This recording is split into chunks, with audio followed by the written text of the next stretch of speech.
The multinational force today launched a major ground and air offensive against extremist group Boko Haram in northeastern Nigeria. Today's offensive opened up a new front against Islamists as part of regional efforts to end the grip of Abubakar Shekau and his group Boko Haram.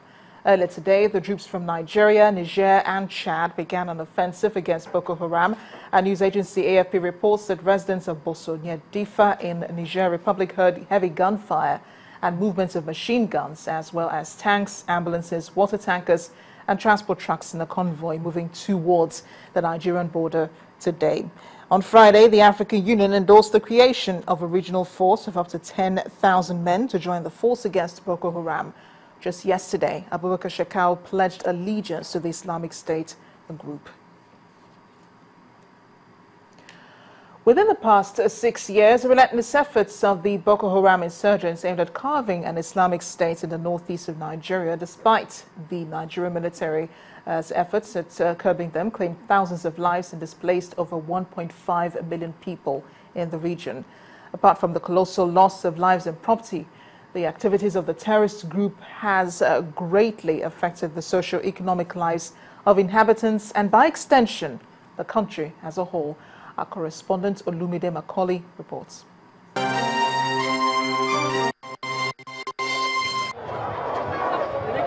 Potiskum, by reputation, the nucleus of commercial activity in Yobe State, northeast Nigeria.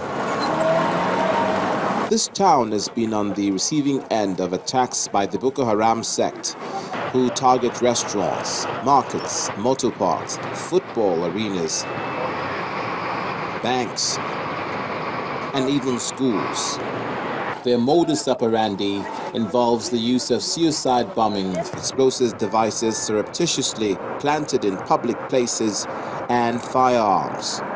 The consequent murder of people and destruction of property has led to this area, which had once been one of the largest cattle and grains markets in the West African sub-region, down a path of desolation with commercial activity badly affected. Compared to now, the paramount ruler and chairman Yobe State Council of Chiefs, the Emir of Fika, Alhaji Muhammadu ibn Abali Muhammadu Idrisa, expressed his sadness.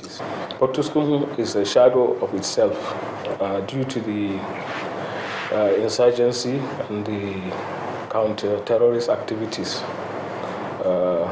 Potiskum was then a cosmopolitan town with people from different parts of the country. Some of them were born here, were bred here because of the strategic position of Potiskum,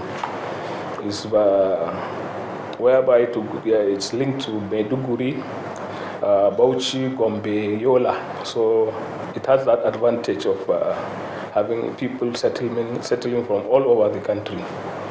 But now when you see the city, the town, it's almost like a ghost town. Banks, one of the worst hit, as buildings were vandalized, ATM machines destroyed. At the time our crew visited the town, 3 banks were in operation, one offering skeletal services. We have experienced devastating setbacks, and we often travel to nearby Jigawa, Kano, Ogun, Bauchi to access money because of banks' failure to operate here. We want these banks to commence full operation since relative peace has been restored. The entire community now gives 100% support to security agencies to ensure maximum peace is restored in the town. We heard that the governor directed all banks with branches here to commence operation, but as I speak, they have not complied with that directive. We are really suffering. The Potiskum mobile phone market, which was attacked twice by suicide bombers, is picking up the pieces, but not without body searches of buyers and sellers alike before entry into the market.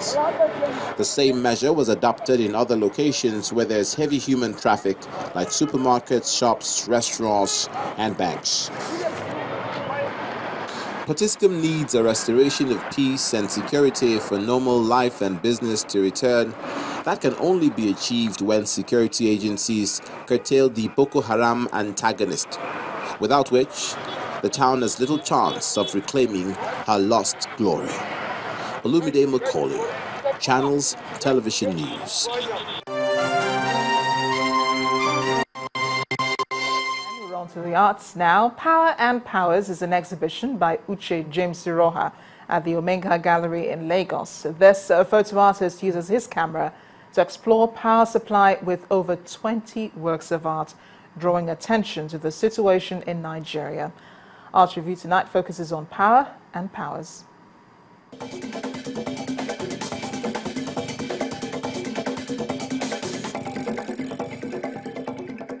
What really is the shocking thing that when you look at the efforts to create the light, we don't see a lot. Uche James Iroha has taken all these emotions and built them into an exhibition titled Power and Powers at the Omenka Gallery in Lagos. The darkness in the hall to the monochrome images on the wall makes it more vivid. Everywhere looks black, capturing those who are saddled with the bills in shackles 1 and 2, to others who can't afford it and try to beat the system in electro-manipulation. Then the vandals add insult to injury. The ones who should be part of the solution to this problem are not left out of this visual talk shop. They sit and stare, doing nothing in enthroned, because staying mum makes them smile to the bank. They can shoot you a 70,000, 60,000 bill for a one-bedroom apartment. Okay, so the people react and you have no choice, you will pay anyways. Okay, so these figures remind us of the KKK. It's a clan, it's a group, it's a system, okay? And their clothes made of NEPA bills, electricity bills. All of them were stitched together to create these effigies. Those who can afford it take solace in a generator, which could drill a big hole in one's pocket. The smaller ones come with a lot of noise, and their emissions have health implications. That piece is called the umbilical mortgage. I mean, we're looking at a situation where a baby shows up in this world as a Nigerian and he's already in trouble of pollution, breathing carbon monoxide from exhaust fumes of generators. His father's resources are depleting because he has to share it for petrol, oil, servicing, and milk. Power is explored from 2 angles, as electricity and in leadership.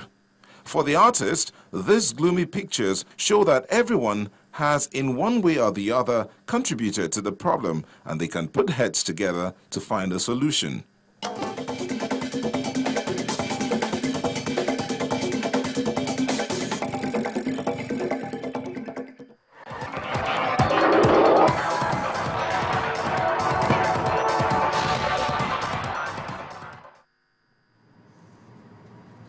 Sports news now. The national under-20 team, the Flying Eagles, this evening began their Africa Youth Championship campaign on a sound note, beating host Senegal 3-1 in Dakar, with Taiwo Awoniyi grabbing a brace.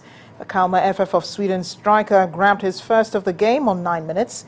3 minutes later, Awoniyi made it 2-0 for Manu Garba's side after latching on a ball from Ifeanyi Matthew. Senegal City Sarr pulled one for the hosts. Ifeanyi Matthew, however, restored Nigeria's 2-goal advantage in the second half.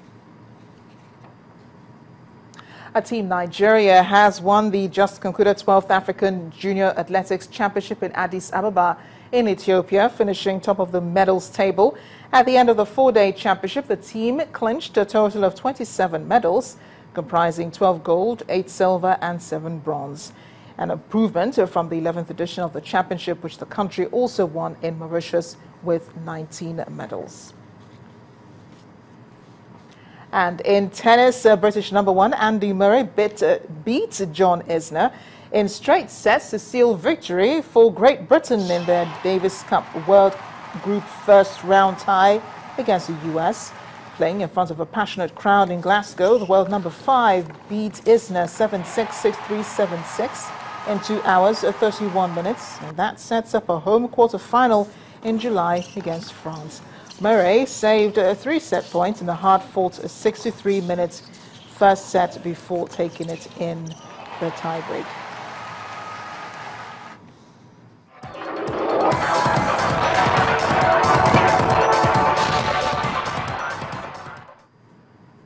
away from sports news, relatives and loved ones of passengers aboard the missing MH370 flight to say they will not accept a new report released on the anniversary of the plane's disappearance.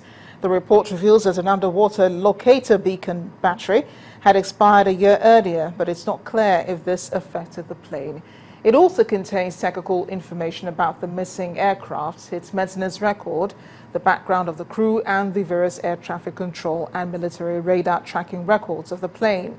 But the relatives say it does not contain any new significant information, which might explain where the plane went or what happened. Others say they refuse to accept the announcement from Malaysia on January 19 that the event was an accident. However, search continues for the missing plane, and Australia says it would now move to a different area if the current operation was unsuccessful. And the main news again.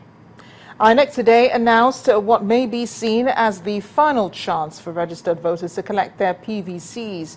The Commission has extended the distribution process by 2 weeks. Multinational forces today began ground offensive against Boko Haram. The troops from Nigeria, Niger and Chad moved into the northeast area to flush out what is left of the insurgents. And that's the news at 10 tonight. Thank you for watching. I am Amarachi Ubani. Good night.